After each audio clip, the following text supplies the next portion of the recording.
This is Nightly Fix. Nightly Fix. Nightly Fix. Nightly Fix. Nightly Fix. On News Talk 93 FM. It's a fix. Bomber job.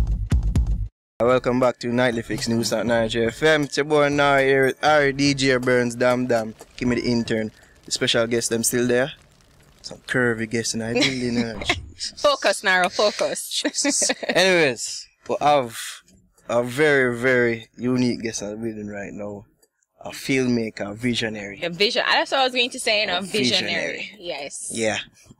Cinematographer, writer, director of photography. All these it's things. just director, is it director of photography? Well, a cinematographer and a director of photography are the same thing. Really? Pretty much. So a director is different from a director of photography. Yes, Ari. Yeah. Okay, well, he's going to teach me. What about Storm Salt? Yes, please enlighten us. So what's the difference between director and director of photography? You know, I just think, in film culture develop in different parts of the world, so they develop like different ways of referring to certain roles. So in one place it might have been, oh, you're the director of photography. I mean, he was responsible for the visuals, but a cinematographer is essentially the same. It's the trade, the skill is cinematography. Okay. You know what I'm saying? So it's the same thing, it's just coming from different places, I guess. And the director is just like, you stand there, you go there. The director run the show. Yeah. The director is a captain of the show. That's what I always wonder, like, who is the most important person on set? Is it the actors? Like, is it the director? Who makes the show great? The director? The director. Of course, you would say that. Yeah. No, I mean, the reality is, how would I say this? Like, if you were to make a parallel to like a painting, the director would be the painter. You know what I mean? And the brush and the paint, and that would be the kind of the actors and the lighting and even sound. You know, because you're controlling. You have to have the creative vision, an overall creative vision. You have to make sure you execute it. What a lot of people don't. Well, for me, like when I watch films, I watch directors. Okay. I look out for films from that director. But a lot of, most people look out for the actors because that's who you're gonna see. But as a filmmaker, you know that the craft sits with the filmmaker. True. Right. As me grow up, I tend to do that as well. Like me connect with certain directors and me see their visual style and how they do things different. Yeah, he's a movie buff. Like like a Quentin Tarantino, film style. You know, he's Western and something. What them start the Western, but him style like dialogue.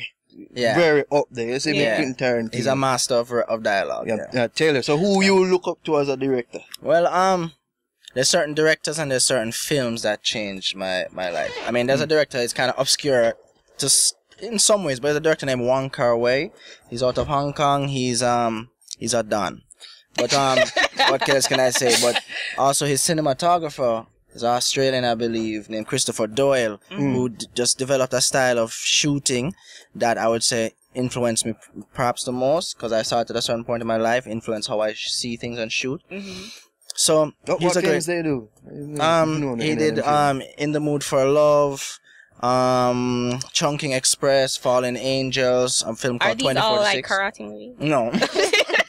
Is that racist? Is that stereotyping? The karate and the kicking genre, I mean, that was, serious popular cinema out of China. China or Japan or wherever. Yeah. But no, there's way more cerebral and experimental cinema there. But I mean, other greats like Stanley Kubrick, who did The Shining, who did A Clockwork Orange. Yeah, that's a good show. You understand? Them movies really changed my life.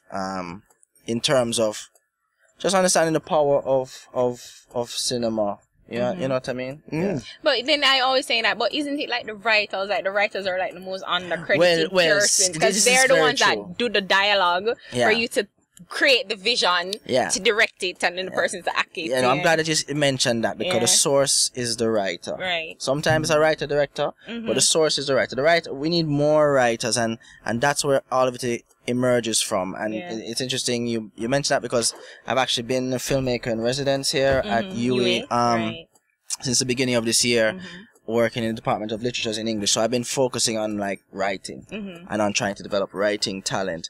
And I'm developing as a writer myself, right? But that's actually something that we're missing here. We're missing kind of like, not missing, I wouldn't say entirely missing, but we need more of, because there are great, unique, amazing Jamaican and Caribbean voices, but we need more. We need more writers. There's actually a lot of really great skilled people that can make stuff look any way they want. Yeah. But the source material is what really makes stuff great and what makes it last. So yes, the writers tend to be undercredited, but They're the key to it. To all of it, you know. Well, I hear about Jollywood. Yeah. I don't know. I was reading on it, but it seems as if it's like an encompassing like all entertainment, not just movies. Yeah. But then when you hear Jollywood, you would assume that it's derived from Hollywood, like Bollywood and Nollywood. You know, anything when I make movie, if you're making a movie that thing that came and I'm gonna call it Collywood. You know what I mean? So I mean, that's true. It's just kind of like that type of thing. Yeah. You know, it's a saying, but I mean. So I don't know if I personally use that saying all the time, but I know it's something. But I think what's basically happening now is there's a new wave of Caribbean cinema that's happening. You know, everything the game has changed a lot in the last decade or two with just access to equipment. You know, I made Better Must Come on my laptop. You know what I'm saying? That's how I edited that film. You know what I mean? And that was many years ago now. Yeah. So you can do it even quicker. Long. It wasn't that long. 2010. It wasn't that long, but in terms of how technology moves through. You know, now I have a camera that's like a quarter of the size of the camera I shot that with, and the image, and it shoots an image that's 4 times as high kind of resolution. camera, my quick videographer have an orgasm right now. Let me see. It might have a decent one over Canon. there. It might have a Canon. Yeah, Canon is great. But you know, I've worked with Panasonic. I mean, it's at this point, like the technology is so good that it really comes back to what we're speaking about, which is ideas and writing. Good ideas and good execution, you know.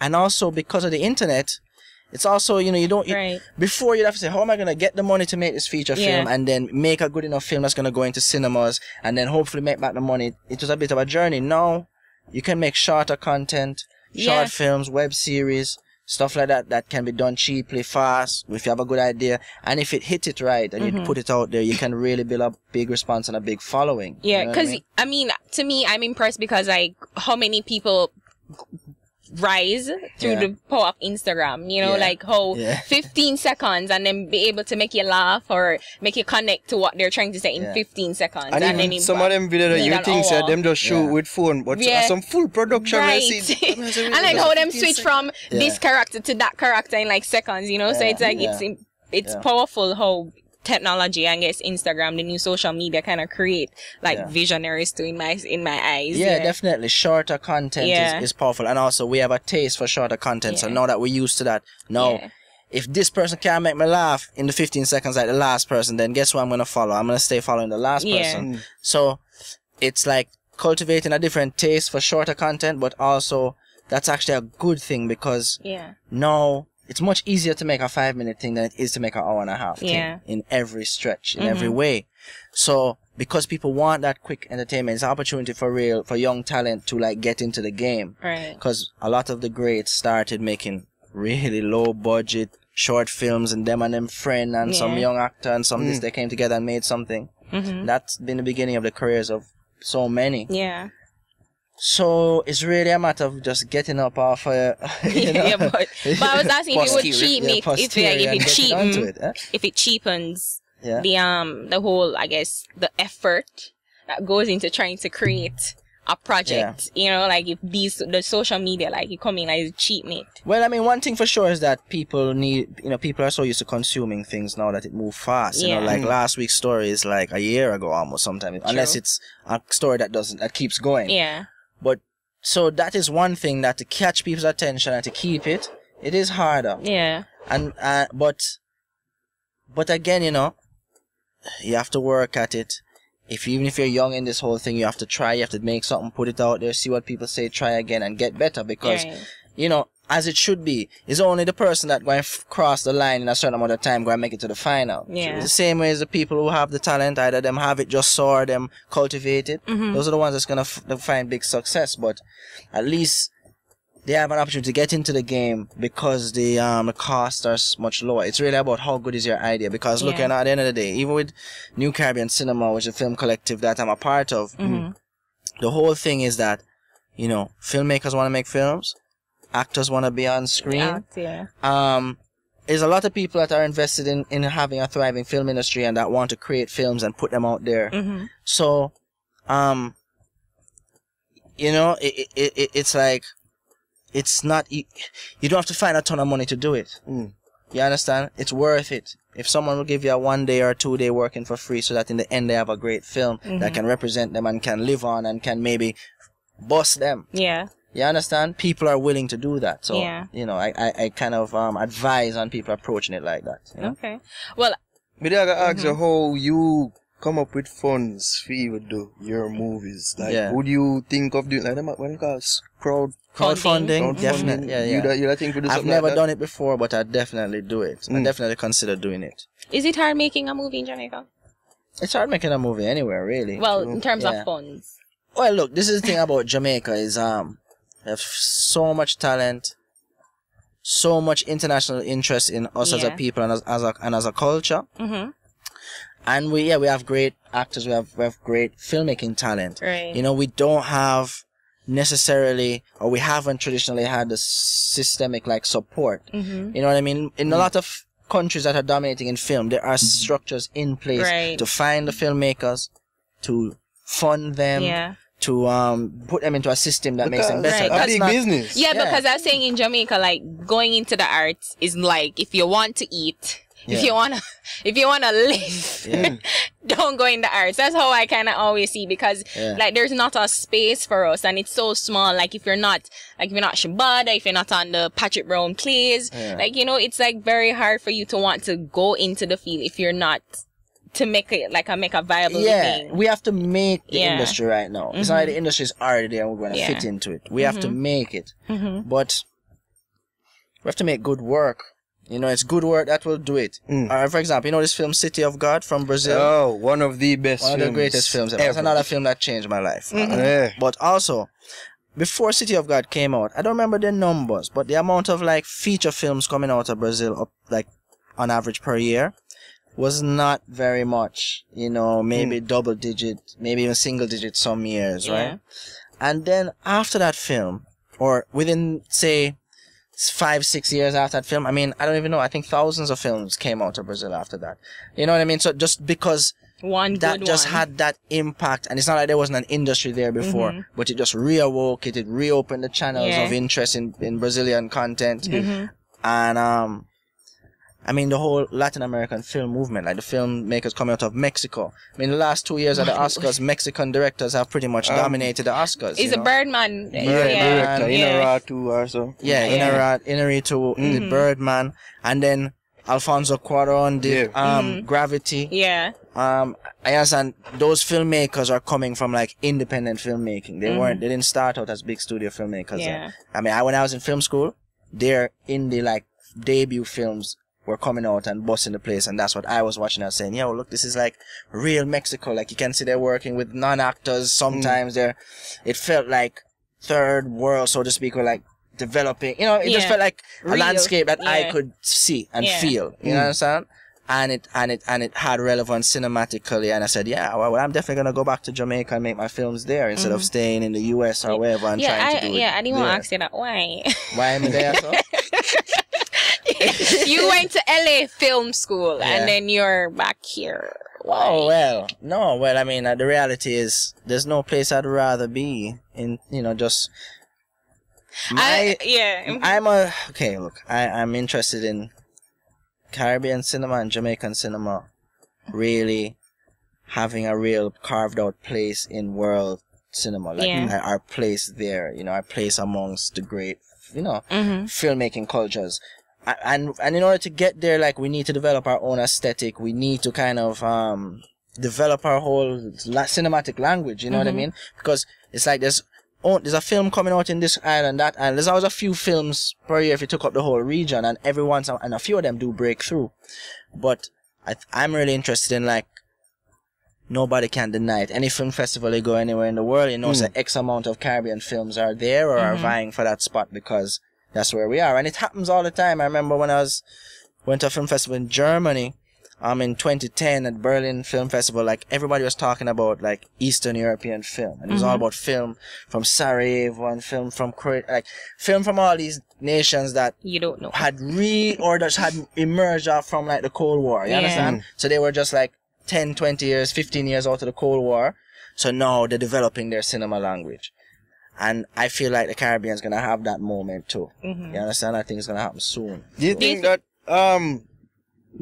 in terms of Jamaican film, is it that investors look at Jamaica and say, oh, they don't really have much stories to tell. So what make the sense? What the sense me invest? Like, I only can tell like Badman story. Like, yeah, I was saying, is the narrative the same for Jamaican? Or is it that the thinking from the filmmakers themselves are, oh, this is the only film I can make?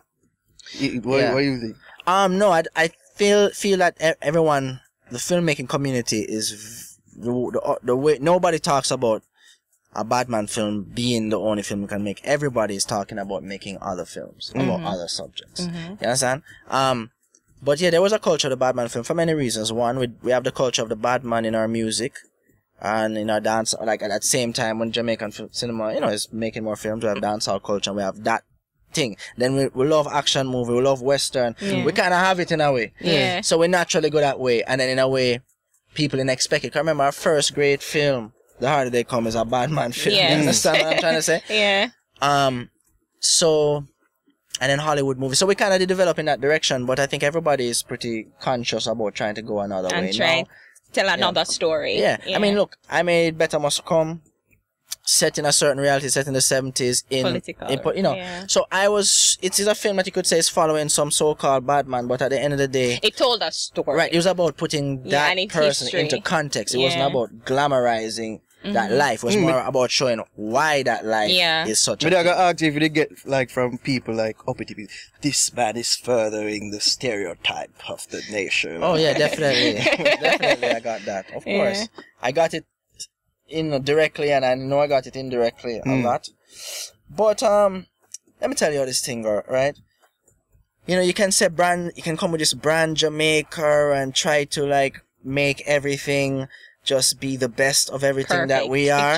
But at the end of the day, then you develop a culture of putting on a performance because that's how we should be behaving. Whereas at the end of the day, that's not who we are entirely. It's not exactly true. We have all those beautiful moments, and we have all those amazing things, but we do also have a lot of tension and a lot of, like kind of extreme social circumstances that sometimes the same creativity arises out of. True. So you can't, at the same thing we said about Brazil. Somebody might have said, boy, city of God, man, people must be afraid of Brazil now. But that film, at the end of the day, like Brazil, it just broke open Brazilian cinema. It created more interest in the nation as well. I don't think it said people say, me nah go Brazil again because of that. In fact, it probably had more people going. Fascinated with it. Yeah, because it's not to create like go meet a Z. Yeah, it's not, exactly. It's not like you want to create a ghetto tourism thing, but at the end of the day, it's be yourself. And it's telling a story. It's telling a story, and I'm telling you something. The filmmakers are filmmakers. We don't work for the JTB. Jamaica the JTB want to give me some money to do something that works with their message. Happily take it. Then we can speak about that. But we are all filmmakers with our own voice and our own vision. We're going to tell our story. And anybody trying to tell us that if you stick to some brand thing, it's like they're saying you must play somebody else or adjust your personalities to fit what they want to see. What are you going to do, man? You have to be true to yourself. You know? I mean, our greatest cultural output has always been very true. Yeah. I want to ask, though, like, what can, or I guess always easy to blame the government, but what can policymakers do, like, to kind of encourage filmmaking? And I mean, because I've always said that Jamaican education system is kind of plateau. It's not for everybody, and not everybody can learn the traditional way, and not everybody wants to learn the traditional way. Like, why not have a high school created to people just for the arts? And then you'll be able to develop that culture from a very young age, and then you'll be able to create an industry. Like, that's how I always saw it. So it's like, why can't we do that? Like, why aren't we not doing that? Well, I think, honestly, I do know that there are people in government, and there are people that are interested in developing this and are seriously looking at ways to make that happen. And there's a filmmaking community which is, unifying to try to lobby and push and to get what we need. I mean, why is it not there? I don't know. I mean, at the end of the day, people can give you reasons. Them can say budget. Them can say we don't have much to do. But them almost only for school. Yeah, but you know what? I think the other thing with Jamaica, it's like an in spite of thing. When it comes to Jamaican creativity, I think leadership, because a lot of our greatest creative, like, kind of impacts have seemingly come out of some natural genius and something that you could have never cultivated. Just that person have that thing and it bust way. That feel like there's a culture of whether we really invest in it and support it or not, we name Jamaica. We always are gonna do something cool. We're gonna invent some dance, and Beyonce is gonna be doing it in her video. Yeah. And we're gonna always have some tune that is pushing for some international number one.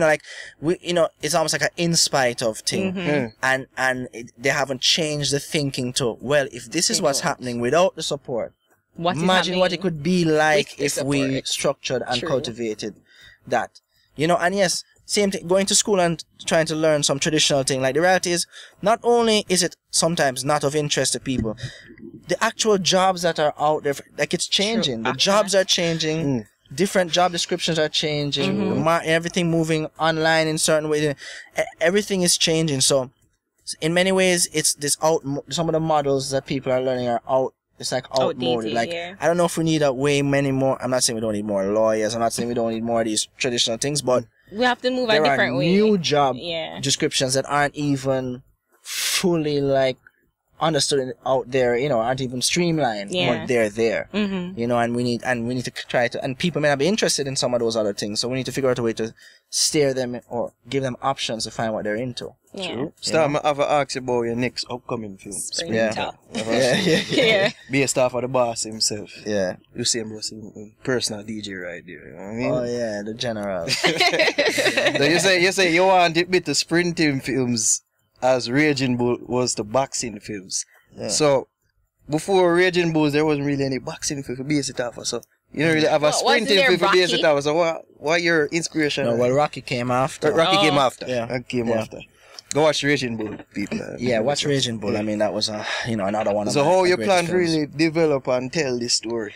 Well, it's interesting how life goes, because I've been working on this story for years, and then it's within the last maybe 2 or so years I've actually started, because I'm also a commercial director, I've started to work in track and field quite a bit, documenting athletes like Bolt and other young athletes, Javon Francis and other rising young talent. So it's like I'm hearing and I'm actually directing a documentary right now about champs and about young athletes that is in post production now. So it's like I was learning about something that I wanted to make a movie about, and then I'm documenting the real life people in a way. And I'm very interested in that track and field culture. It's very strong here. It's very disciplined. It takes so much effort. Our athletes are really, it's a sacrifice that they go through to really be as great as they are. And athletics is one of those, there's a structure for finding great athletic talent in Jamaica. And I really would love to see that attention to even the arts. I'd love to see more structures that can find talent the way track and field does in Jamaica. So I'm interested in, why we're so great at it. But it's also a vehicle to tell a story about a Caribbean family, a modern Caribbean family. Not a uptown family, not a ghetto situation, just a working class, middle class Caribbean family, and what drives us. And that's actually what the core of what I'm trying to speak about. How families are separated due to economic situations. And I'm talking, you know what I mean? People who are educated and have them thing, but they have to go here or live there, or a parent has to be away, to send back money for, you understand? This is such a Caribbean reality. And I don't know if people really understand that story, that kind of Caribbean separated family, immigrant story thing that. Barrel children. Barrel children. You understand? It's very real. Yeah. So I'm interested in exploring all of that with this film. And then of course track and field and that world is kind of the world within which it is placed. So you start shooting? I've shot a few pre-things, but I have not gone into full production. No casting or nothing. You've done it? Yeah, I've done casting. Yeah, I know. I know who 2 of my lead actors are. Can get an extra role, perhaps. I did track and field back in the day. I did too. You have to just go and do some sit up and push up. And tone grow up. A couple more inches. So they put you in the background and say, no, that brother look out of place. Yo, Star, I will definitely give thanks for passing through talking. A great conversation. You know what I mean? Thank you. I do want to ask you about the Jamaica Film Festival. Were you involved in that? No, I was not involved in that. Oh, come, why? Why? I mean, I think that we really do want to have a national festival that really supports the filmmakers, genuinely the ones who are really here doing it. I don't feel that festival really did that successfully. But shots fired. At the end of the day, we all have to work towards having the industry that we want and having the representation we want and being able to like cultivate our cinema and grow. You know what I mean? So regardless of anything, that's the direction that we are heading in and we need to head in. Alright, tell people quick where them can follow you if they want to follow Storm. Yeah, I mean, my social media is pretty much my name, Storm Saulter, STORMSAULTER. It's my Instagram, my Twitter, my website, stormsaulter.com. And, yeah, just follow through, you know, and then there's also New Caribbean Cinema. We have our Facebook page there, and, Caribbean film is on the rise, you know, so pay attention. It's growing. Hear the people. Storm Saulter, Nightly Fix. Well, you know, it's Dam Dam, also known as Random Guy. You don't know, representing for the Nightly Fix, Addictive the Entertaining Radio. I may tell you this right about now, I just want to know if subscribe to us on YouTube. Don't forget that something there. People also like us on Facebook. Alright, because you know Facebook. Follow us on Twitter, because we're out no beta. We spit ya. And also, don't forget the Instagram. You got to follow us on Instagram, because you know the Instagram is where the thing going. See? So soon now morning.